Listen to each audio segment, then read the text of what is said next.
मशीनमा बारे मस्तानी छेलवे कुशात में मानी ओ चीजल अर्थ थरा तवे में दिल भर जानी हो बुढ़ल अर्थ थरा तवे में दिल भर जानी मशीनमा बारे मस्तानी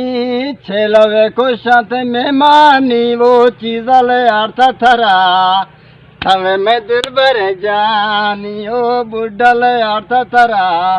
हमें मैं दिल भर जानी मर्सी नवा बर मस्तानी चेलवे कुशत में मानी। हे फनकार तोखे कुछ ज़ार नथो अचे असांजा ॿार लाभ कनि था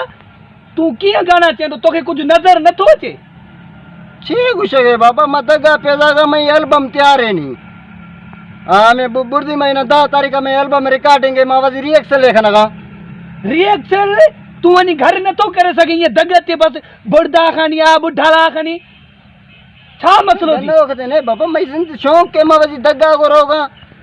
ए शाही दगे मा गितिया रोगा मौजी कला में जना शहर जना अर्शिक गना थत पागल है यार बाबा ये पंजा शौक वनी घर पूरा करे इते दिसे न तो लाभ वाले तो असा बार लाभ कन था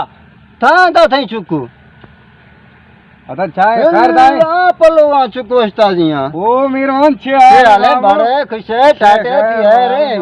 उस्ताद तू ने सुना रे हां मैं परस्ता रे मीर मामा दा बाबा ए तो जो सामो घर 10 बरो चाहे सुन्याने तो ने के समझा ये गाना नचे विच रोड ते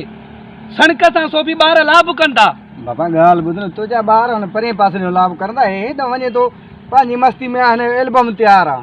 नीमा रोशन सीमा पैदा से थई लोग आगी वटा मा शहर जनना पैदा से थमने इची न गुस्ता ना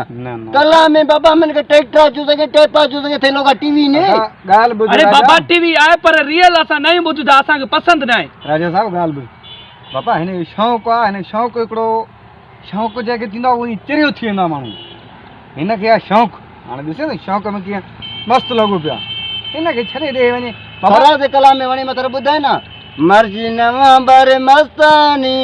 चलवे कोई शब्द यो त मां समझा भी न तो वणदो की है छा चे तो मेरे मां ने बाबा थगिंद थमड़ दे जवान से हां बिल्कुल अल्लाह मेहरबानी अल्लाह तेरा हसन विदास है हां फनकार उसने ट्रिमेर दो एटा डोली दे बरो बस कलामा खुशी चलो एशिया समझे दी चक्र में आगा नवा बे मैं नियान से आते बुर्दी मिश्रा नि हमा बुर्दो शुगा ना हमें खबर आ फनकार सजस ऐसे बुदा ने मैं बुर्दी मिश्रा हम समझता नहीं मैं बांगा एल्बम में मन ठीक है तो रिहर्सल खन नवा बर मस्तानी का नड़ में लगा है चरे हो असा ही परेशान कर छनी